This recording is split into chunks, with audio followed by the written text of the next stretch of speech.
Hi, everybody. I am Jenna Russell. I'm a longtime reporter at the Boston Globe, and I'm really happy to have everybody here this afternoon to join us in a discussion as part of our GlobeDocs series about a really fantastic piece of work that was produced by one of our own video producers, Shelby Lum. Shelby is here with us this afternoon, along with several of the featured subjects in her documentary. So I'd love to introduce everybody briefly. We have Manuel, who's here today. Manuel is originally from Panama, and he came to Boston 2 years ago. He lives with his grandmother. He graduated this spring from Brighton High School, and he will attend Suffolk University this fall. We also have Valeria. Valeria is another member of the debate team that's featured in Shelby's work. She also just graduated this spring from Brighton High, and she's going to attend Clark University this fall. She was the captain of the Spanish language debate team at Brighton High, and she has also debated in English. We are also very happy to have Ramon Trinidad with us. Ramon is originally from the Dominican Republic, and he has been an ESL teacher at Brighton High School for 3 years. He lives in West Roxbury with his wife, Rachel, and his 2-year-old son, Emilio.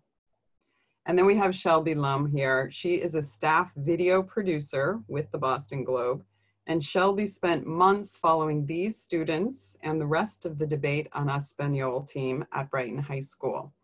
And Shelby and I worked on a story at Brighton last year.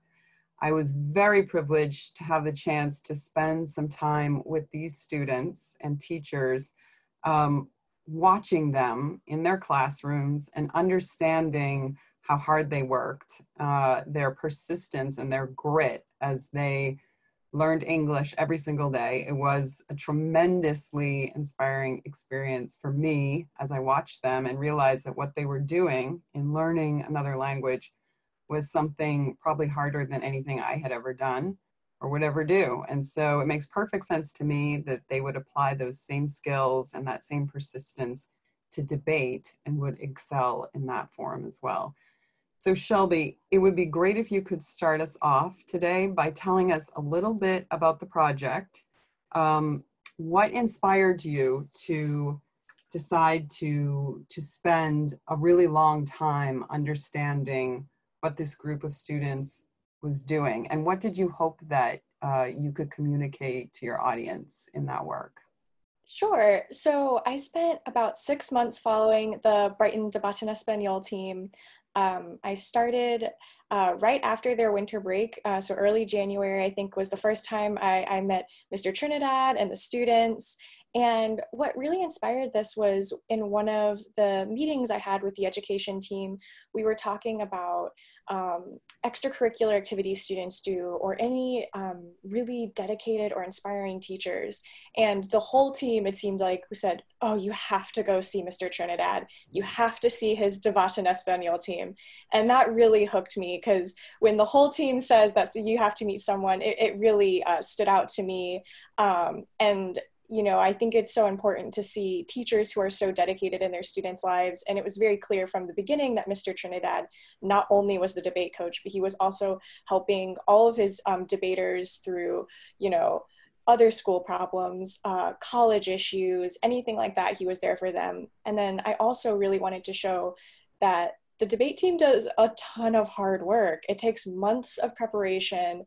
They're at school every day. The last period of their day, they're learning about the topics, they're reading about all of the reading they have to do to be prepared for the debate. And it's a lot of really rigorous work. So I hoped that by following them for so long, viewers would be able to see that, you know, the tremendous amount of effort that goes into going on a debate team. And that's what I was really hoping viewers would see. Mr. Trinidad, Tell us, if you would, a little bit, for those of our listeners who aren't that familiar with Brighton High School, tell us a little bit about the school, the classes you teach, the students who are there, and maybe some of the challenges that some of those kids are dealing with as they learn English and move themselves forward in the world. Yeah, so I've been teaching at Brighton. I've taught there for 3 years now. This will be my fourth year. And Brighton I've been teaching ESL, English as a second language. My first year I taught ESL 1, then I taught ESL 2 the following 2 years. And Brighton is what the state has labeled a turnaround school. It's in essence a school whose students are not meeting the standards set by the state in order to assess the student and say this is what they need to do to move on or go to college and whatnot. And so a large number of our students are not meeting those standards. And then because of the second part of your question, Jenna, which is the challenges a lot of our students face. And so, one of them you spoke about, we have about half of our population at Brighton, close to 50%, are English language learners. So kids learning the language, which is something that you need to be able to master by the time you graduate. And then we have, over 90% of our student population is high needs students. 70% of them are economically underprivileged. And so a lot of the challenges that our students face are, mainly, they're trying to learn the language as well as learn the academics that you need to be successful in college.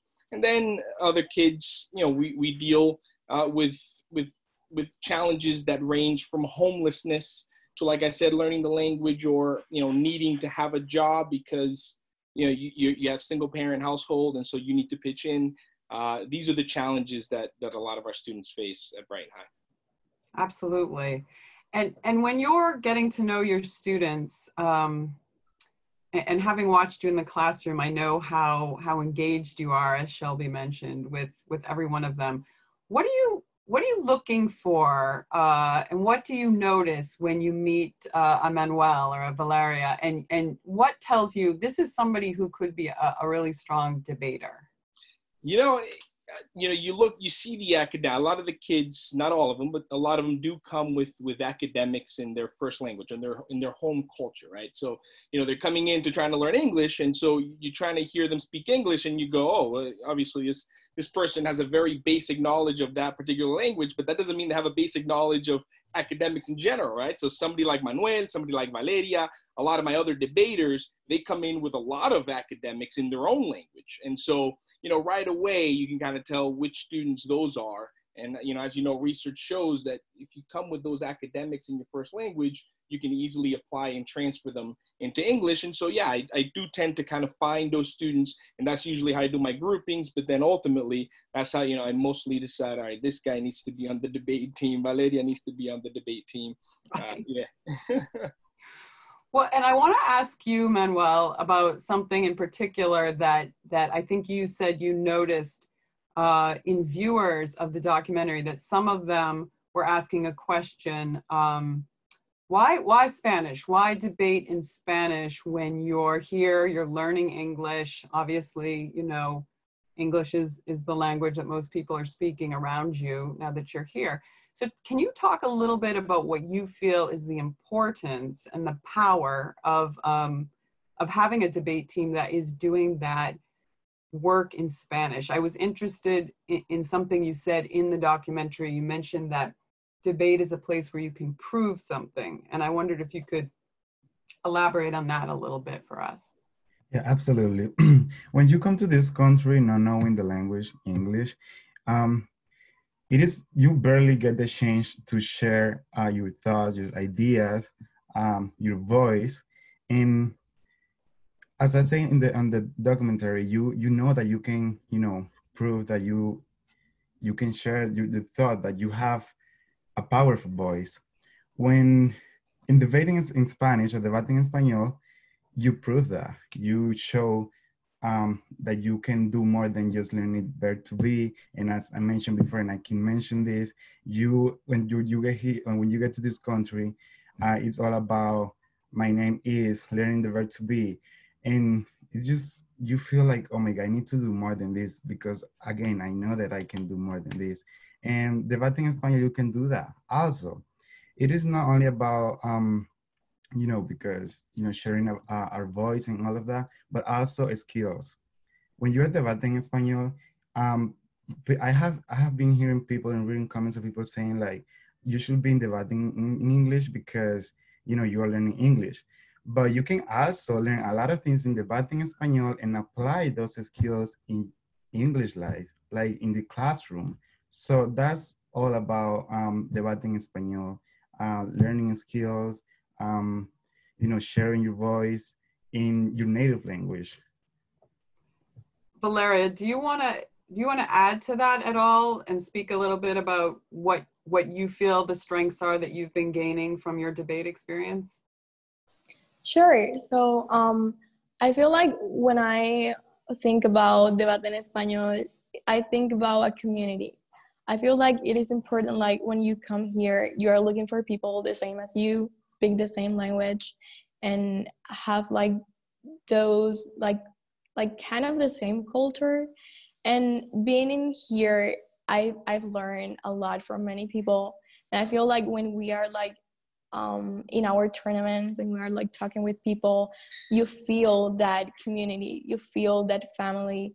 And I feel like it's pretty important to have people around you that speak the same language, because sometimes like I sometimes need to talk about things and I cannot do it in English, and I hope to have someone that can hear me. And there's why like my teammates in Spanish are from there. Also, I would like to add that me too, I was also looking at some comments, and it is true that many people talk about why debate en español, you can do it in English, and here you will be better if you do everything in English. I don't feel like you need to lose that language. Like you can speak Spanish, but also you can learn English, and that's okay. I feel like it is not about just speaking in English or your skills or everything. As Manuel was saying, I feel like you have those skills in Spanish and also in English is like a plus in your life. I don't feel like your language define you as a person. I don't feel like that is like you have like a tag in here that said, okay, this person speaks Spanish, she cannot do more. I feel like I demonstrate that a lot, and I'm truly proud of that. But yeah, I feel like Debate en Español is about community, and it's a lovely community, and I'm super proud of have been part of. I so appreciate those points that you're making. I think that's such an important way to think about it. It's not about replacing one language with another language. It's about expanding your skill set. And God knows many of us, myself included, only wish that we could expand our skill set to include another language. And Shelby, let me bring it back to you with that and ask you if you could talk about what were some of the challenges of doing this piece over time. And I'm curious, as they're talking about language, if you do speak Spanish or if that was a challenge for you at all in following, you know, the debate that they were doing. So I don't speak Spanish. I have some Spanish knowledge from when I was studying in college and I was taking classes. So I could understand parts of their debate, but obviously a lot of the things they were debating about, which this year it was all about international arms dealing, it was above my Spanish vocabulary skill level. So it was a challenge filming, but I think you can tell even while you're filming, like I would film Valeria during a debate and you could tell that, you know, she was making this point and she was really, you know, making a great point, and you could tell when those ideas ended. So I would film for a while and I would make sure I would get those really passionate moments. I love there's a moment in the virtual city championship where I could tell Manuel was saying, no, you have to listen to me. You have to listen to me. And you can feel those moments even when they're in Spanish. So there were definitely some humps to get over. And I worked with a translator to help me put subtitles on everything once I edited the footage down, and that was really helpful too. Yeah, I found it, I mean, it was a very unusual experience to watch something so much of the content and the dialogue was in Spanish. It was like almost like watching a foreign documentary, you know, which was, I think it was really refreshing, and it felt very grounding to me. And I wanted to ask each of you from Brighton High, because this is always something I wonder about with the subjects of documentaries. When you watch this for the first time or the third time, were there things that you noticed or saw in it that surprised you, in the sense that even though you were there living it, the way that Shelby presented it was illuminating to you about some aspect of the experience that you hadn't noticed at the time or hadn't thought about at the time? Anyone who wants to jump in? I can go. I think I was what Valeria was saying about the community. I knew I was in a community, but I never thought that we were that close, because when I was watching the video and I was talking to Valeria after we watched the video, I was so happy that we had the opportunity to be there, because, well, I don't know, I just, I saw like how we were hugging Valeria, even with the debate in English. It wasn't only about debating Español, but people in English, they were included there. Like they were, they became like our friends, part of our community, even though they didn't not speak English. All of the opportunity that we had, like going to a debate, I think, I don't remember exactly where, but, it was just that sense of community. That's something that I noticed. Like, again, I knew that I was in a community, but when I watched the video, I was like, wow, that was really powerful. Like how close we were, how we support each other. So yeah, that's something that really get to me. Valeria, what about you? Yeah, sure. So I watched it a bunch of times and I cried because I feel like it was this sentimental part. I feel like there is like this side of the story that many people couldn't imagine that I was going through, and it's like I don't know, it's like even hard to speak for myself. But it is true that watching the documentary, I was like, oh my God, like how much work we put in every single tournament. Like we will practice a lot, and we will take like our last period and also the afternoon, and we will like go out for to home like around 4 p.m. And I feel like that is something that sometimes we not value. I feel like sometimes for myself, I can be rude and I say like, okay, yeah, you did this, that's okay. But like, I need to actually realize that I'm doing a lot of work, that I'm putting so much effort, time, and also like having this pressure of like, okay, we're going to win, but knowing that I'm also will be learning. So I feel like that was my experience watching the video. Like also like showing this vulnerable part of myself, but also demonstrating how strong we are and how much work we put in every single thing that we did for the tournaments and for the team. I love that, because one thing I love about the documentary is that it's very clear that you guys are in it to win it. You're not there just to have a good time. You're very competitive, but it doesn't just show you winning. It shows you having some disappointment, and that's what you really learn from. Am I right about that, Ramon? Yeah, absolutely. I tell them that all the time. They always get all sad with me and they lose, understandably so. And I tell them, it's like, this is how you learn. If you win every time, you're not gonna learn much. But I did also want to share something that was kind of illuminating to me from watching the documentary, which is, I remember when I first joined debate, I remember the importance it was to give someone a voice who is dying to speak, but is can't, because it's a different language and I have so much to say, but it's so hard because it's not my language. So I remember when I first joined, that was kind of like the main thing that I saw. But then throughout, you learn about all the different benefits that debate has. Like Manuel was explaining, the skills that you learn. I mean, we're talking, Manuel and Valeria at the beginning, they started debate where, they just started with arguing, and I could easily poke holes in all these arguments and they'd be disappointed, go, oh my God, Mr. Trinidad. By the end of their career, they can legit have a full debate with me with evidence, with sources, and say, no, Mr. Trinidad, because of,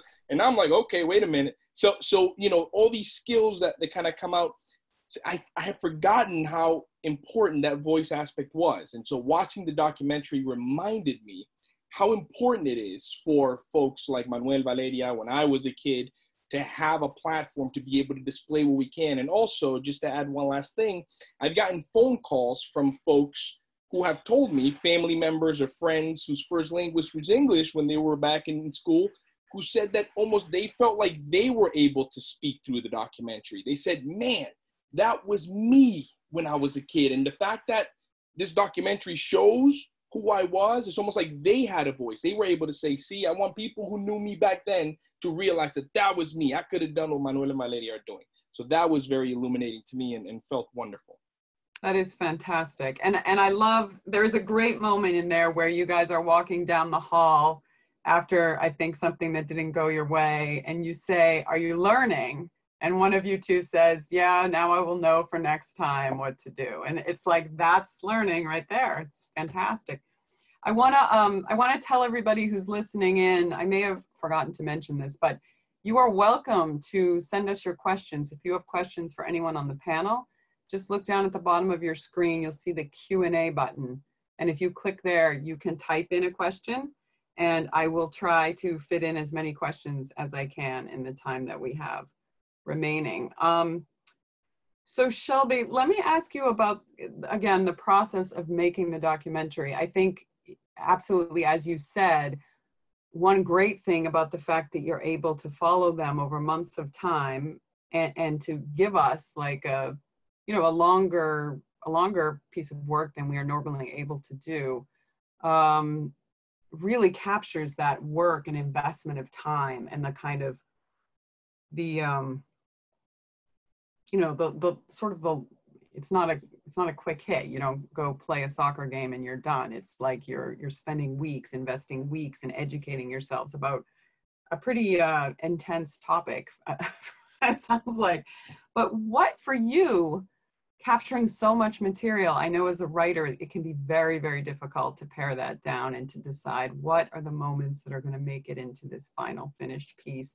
And I'm curious for you if that was obvious, if you, as you experienced them and filmed them, did you know this is something that I'm going to include, or was there a whole reassessment process at the end that happened where you had to decide what, you know, what would serve the story best? Yeah, so I had, like you said, I followed the story for quite a few months, so I have hours of footage that had to hit the cutting room floor, unfortunately. And I think actually, I went through several drafts, and I think probably my first draft was probably 30 or 40 minutes, and I knew I needed to get it down, and I have wonderful editors who work with me to help me, to help say, okay, this part works, this part needs to be tighter. But there were definitely moments when I was filming them that I thought, like, this is really cool. And I think one of them was when the team went to see the Senate debate at WGBH. Because for most people watching a political debate, they're thinking about the candidates and what the candidates have to say. But afterwards, the debate team was saying, okay, like I saw that he counted on his fingers, 1, 2, 3, to make his points really clear. And they were dissecting and analyzing their debate tactics and not necessarily what they were talking about. And I thought that was really interesting. So I knew I wanted to include that. Another moment that really stuck out to me, and I think Manuel mentioned this, was at the end of the virtual city scrimmage. Manuel gave Valeria a really big hug, and you know, the city tournament didn't turn out the way they wanted to, but they were still so excited to see each other after the debate, to see how it went for each other. You know, they said, we still did a good job no matter what. And I knew seeing them hug together, I knew that was a really important moment to show how close the team was, how dedicated they were. And that one was another moment that really stuck out to me that says, okay, we have to keep this one. But definitely editing through it, like you said, there was a lot of material, and it did take several takes to get it down to about the 20-minute version that we ended up publishing.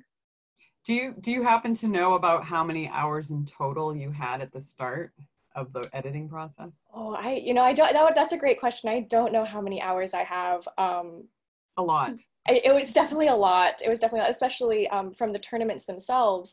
I wasn't able to get into this specific, but the tournaments themselves are full days. It's not just you go for one tournament and you go home. You spend days with several rounds.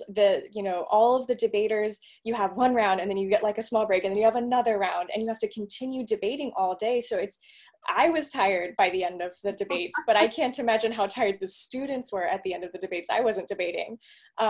So yeah, the debates themselves were very long.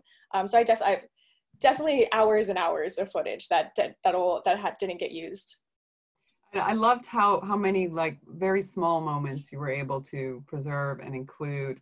Even some of the ones where, like, there's one of Mr. Trinidad, and I think you're just listening to one of them debate and you don't say anything, but you're reacting and you just, in your face, you're like, yeah, like that's a good point. They did that really well. And it's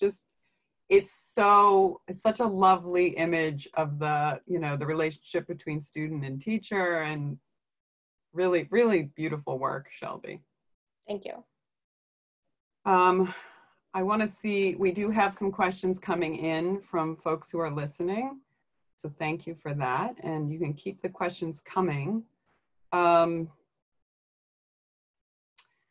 Yeah, this is a great question that I had as well. And this is for Valeria, Manuel, or Ramon. What was it like for you to have the experience of a videographer hanging out with you, watching you do everything, following you around? Was it weird? Was it fun? Did you get used to it? Did you ever forget that she was there? Whoever wants to jump in is great. I can start. I feel like it was funny at the beginning because I can be shy. Like it is not like my person, because I'm a super honest and this open person that always has something to say. But like debating, I was like, oh my God, I don't want people looking at me. And it was not a person, it was a camera in there. So I was like, oh my God, this is actually happening. So at the beginning, it was like these shy moments that I could like turn around and look at the camera. I was like, oh my God, it's right there.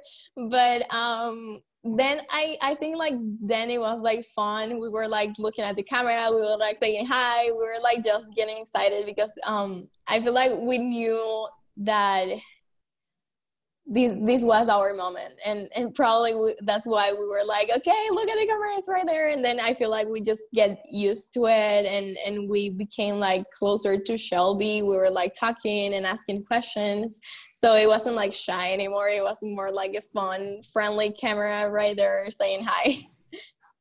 That is great. Does anyone else want to contribute there? I have a bunch of good questions coming now, so. I was just gonna add to the fact that, Shelby did a great job of like building a relationship and at the same time like being a fly on the wall. So it was this idea of, at first, it was like, oh, what's going on? But then after a while, oh, it's just Shelby. People were just like, it's just Shelby, it's fine. So I think that made it so much more seamless. That is such a credit to you, Shelby. That is like the goal, which is not always achievable. So. Yeah, I'm glad to hear that I wasn't too much. So this, I think, is an interesting question I hadn't thought about. Someone asks, are the different dialects or vocabularies, accents of various Spanish-speaking countries any hindrance in always understanding one another during debates? Ramon, do you want to speak to that a little? Yeah, I mean, I think that's a great question.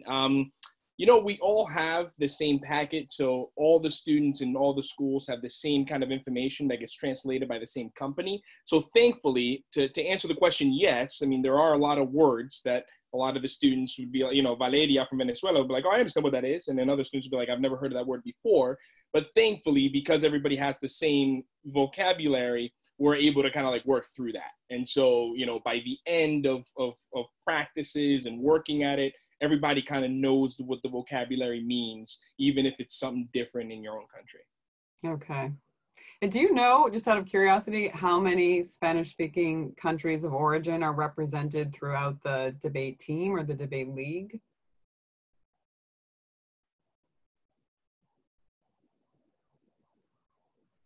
Ayúdame, Manuel. Help me out. We have Venezuela, Panama, Dominican Honduras, Republic, Honduras. Puerto Rico, Puerto Rico, Guatemala. Wow. Guatemala. Mm-hmm. Wow. That's just on your team? That's just on our team. Yeah. Wow. How many high schools in Boston do have the Spanish language team? It's a good question. I think, guys, I feel like we versed, there's like maybe 6 schools. Is that accurate? About 6 schools? It's not a lot. It's like 5 or 6 schools, and hopefully that will increase in the future. I have a great question from a listener related to that point, Valeria, which is how can the greater Boston community support debate on Español and keep it available to more students? Do we know if there's a way that people can reach out and be supportive? I'm not sure, Ramon. I would say reach out. BDL, Boston Debate League. That's the name of the league. There's a way to just look it up. Look up Boston Debate League in terms of supporting. But I would say that even beyond like going on the website and trying to maybe like help out that way, I would say if you know any teachers, any school, any students, anybody that you think is associated with a Spanish-speaking student at any point or anywhere in your life, please share, because it's such a strong program and it's so beneficial. It helps out so much. And so I would love for as many students as possible to be a part of it. So just share. You know, if you know a teacher, say, hey, did you know about Debate en Español, Boston Debate League? If you know a student, say, hey, I really encourage you to take a look at Debate en Español. It's really, so I would say just spread the word that way, I think. Right. And I think, spread news of this documentary, because for me, as someone who I've worked at the Boston Globe for probably almost 20 years, and I had never heard of the Debate League either. I don't know how long it's been around, but I think this is a great introduction for folks like me who didn't previously know a lot about it. We've got about 15 minutes, and Manuel and Valeria, I really wanted to hear each of you speak a bit about what do you think is the most important skill or lesson that debate has taught you that you will carry forward with you into your college career and potentially beyond that? I know it's kind of a big question. Yes, I think I can go. I would say the confidence of speaking, sharing your through, sharing your voice, as I said before, because before I joined the debate en Español, in English, I was really afraid to speak. I'm gonna say, like, I thought that I was always gonna say things, wrong. And when I joined the debate en Español, and you get to debate, and share like what you think. Well, yes, but like these problems, and it gives you confidence in speaking the truth. So, and I'm gonna say this, I joined a program this summer, and I joined debate, and it was like a small debate that we had in English. And I was in high school. I remember Mr. Trinidad was telling me, oh, but you can join the debate in English too. But I was like, no, I don't feel like doing it because of the language again. But when I joined this summer the program and I did this debate in English, I did really good. We actually won. And I was like, all of that. And I remember telling Mr. Trinidad, all of that, I learned it because of debating Espanol. Again, those skills, you learn it and you apply it in your basic life and classroom. And if you want to debate in English, like now, I feel like debating in English at Suffolk University, just like that. I feel like I can do. I feel the confidence of doing it thanks to debating Español. Will you have that opportunity there? Do they have a team that you can join? Yes, they have clubs, and the where you can debate. It's not actually like a debate team, but you can share your ideas.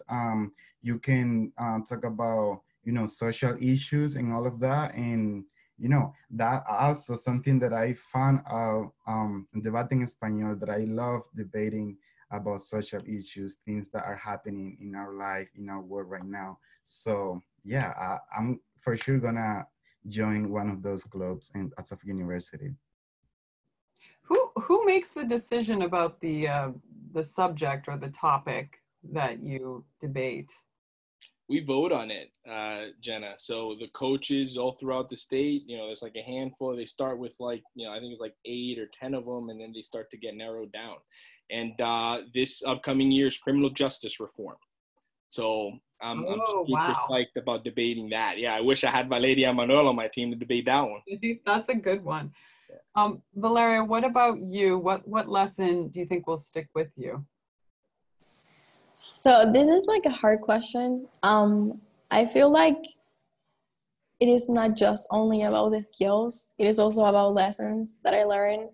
I feel like in terms of the skills, critical thinking is probably the biggest one. I feel like, yeah, it is true that public speaking, you learn to talk and everything, but what about actually debating? What about thinking about many topics at the same time, having these answers to every single question in the tournaments, and just go for an argument like this quick? Like they just will tell you something and you need to think faster and say okay, I have the answer for that. I feel that is something that debate really teach you. And also thinking about lessons, I feel Debate en Español is something means a lot for me. I feel like I got many opportunities with them. I had my hard moments with everything, and even networking was with Boston Debate League. I had a problem with one of the universities, and even one person from Boston Debate League text me or email me, I don't remember, and he told me, you need help, I can help you, let me call this person, let me do this.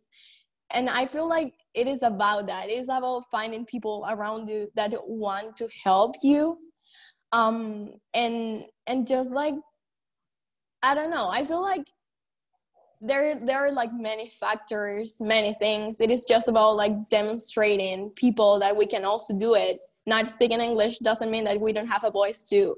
We want to say something. We want to give our opinion. And I feel that is a skill that probably, and probably not a skill, but a lesson that debate teach us, is you have a voice. Your voice matters is the logo for Boston Debate League, and I think it's completely true.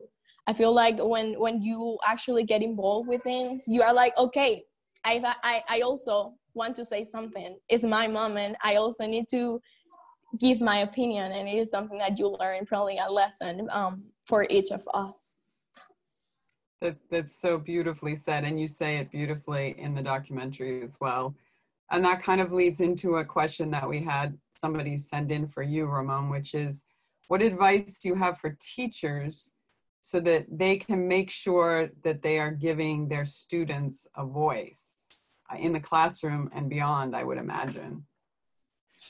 Yeah, I feel like teachers, thank you for the question, by the way. That's a wonderful question. I think teachers pretty much know that it all starts with relationship. It's like when you go to buy a house, they say location, location, location. I think when it comes to teaching, and I feel like most teachers know this, it's relationship, relationship, relationship.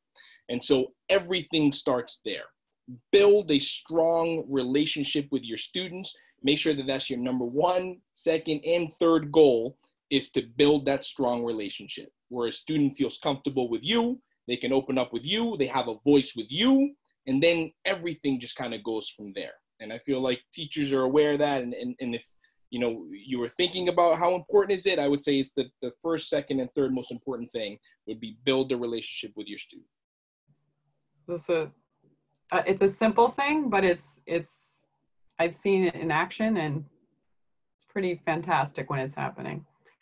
I have some questions for the students, but I also wanted to ask Shelby quickly. I'm curious if this experience of doing this project has left you with something that you learned, either about your craft or how to approach it, that you think you will carry with you forward into future work that you're going to do for the Globe.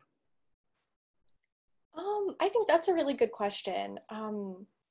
I think doing this project, I really learned about the resiliency, like even more so the resiliency of students and the people that are going to school in Boston.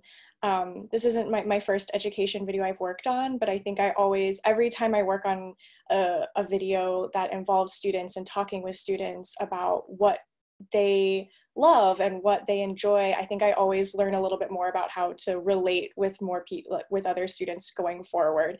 And I think that's always really important. I never want someone to feel like I'm not hearing them when we're talking.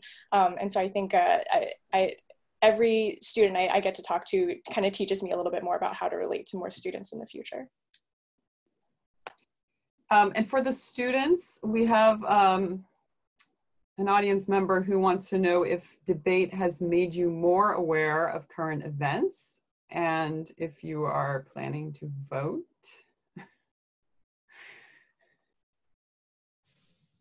I feel like I can kind of answer to that question. I feel like you get involved with many things while doing debate. Like I didn't know anything probably about arms sales, about United States, about other countries. So it gets you aware of things that probably you didn't think like back in the past. I could just debate with my family or my uncle about something, and I would have like this information that I learned in debate. So it's like we have like this knowledge, and we learn so many things. That's why debate have this whole situation. It is like skills, opportunities, moments, everything that will help you for the future. And probably I didn't know this because at the beginning I didn't want it, to be honest. But Mr. Trinidad really encouraged me to join the debate team. But I do feel like we get involved into things. Like we have our opinion too, and that like that's important too. Even when we don't know many information about one topic, we actually have something to say, or we will reach out and do some research to find more information and go back to that point and say, okay, I have the information now, I can answer to that question, and that's like the whole point. I also am being asked what message you two students would want to give to younger people who are newcomers to the country, maybe just starting out in middle school, beginning to learn English, maybe struggling. Is there advice that you feel like you could pass on to them? Yeah, I can go, and that's something that I always use, and is don't give up. Things are gonna be really hard when you're a newcomer and you don't know a language like English. It is gonna be really hard, but you have to be strong, because at the end of the day you're gonna see that all of that hard work that you were doing finally show up. Like me, when I came here, I was oh my god, I don't know, but I was really like afraid of speaking, of coming to school. How am I gonna ask a question in class and all of that? But just don't be afraid, and just be you. Like never change like who you are because you want to be with someone to someone different. Like so yeah, just keep strong, like keep doing, keep working hard, because at the end of the day you're gonna see like back to those days, you're gonna be like, I'm glad that I did that. Because right now I feel like that. Like now I see like that's something that Valeria mentioned. When I saw the documentary, I was like, oh my God. I remember when we were applying for college, I remember we were in class, struggling a lot. And now here we are. I'm going to Suffolk University, Valeria Clark University. So things are gonna be hard, but at the end of the day, you're gonna be proud of all of your hard work. That is really important to hear, because you guys know it better than anybody. Yeah. I can add a little bit about that. I'm sorry, Jenna, I have many things to say. But I feel like it is about thinking that you got this and being persistent. Do not lose your vision. If you want something, you will go and fight for it. Like, I think not many people know how hard it was for me to actually enter to university. And even when many doors were closed for me, many people will treat me rude. I will just, okay, I will cry a little bit, but I will just stand up and say, okay, I got this. Okay, you don't want me? Okay, I will go and find someone else that can help me. And that's how I'm here, where I am right now. I feel like I was always telling Mr. Trinidad, like, I don't feel like a person in my situation would fight this hard for something. And if they do, oh my God, I'm really proud of them. Because it is hard. It is hard to be persistent. It is hard to get up every day and say, okay, I need to do something. I will find something else somewhere else. I will do something for my future because I want this and I will take over it. And I don't know, I feel, don't let that your language or not speaking English stop you from anything. I'm not a really good English speaker, but that doesn't mean that I'm smart. That doesn't mean that I can do many things for the world. And I don't know, I think just, you got this, don't worry. Everything is gonna be fine. At the end of the day, you will find something for you. So don't worry too much about it. Don't be like myself that I worry about a lot about many things. So yeah, I think that is just my advice. Just being strong. That is the main point. I don't think there's anything I could possibly add to that, Valeria. You have said it as well as anybody could say it in any language. I am so grateful to all of you for making time to share this with other people. Thank you to our audience for some really excellent questions. Shelby, could you very quickly, there's folks who just want to know the easiest way to find the documentary online so they can watch it. Absolutely. So it's still on bostonglobe.com. And I think if you go to the education tab on bostonglobe.com, it's pretty high up on the page. So you should be able to find it there. You'll see a picture of Manuel and Valeria. So you can click there. And it's also on YouTube as well on the Boston Globe YouTube page. Fantastic. If anyone has any trouble finding it, just email me, jenna.russell@globe.com, and I will send it to you personally. It's been really a pleasure to be here. And BDL, Google Boston Debate League, if you need more information about what these guys are up to, and you can see how you can help. Thank you everyone for joining us. Have a fabulous afternoon. Bye guys.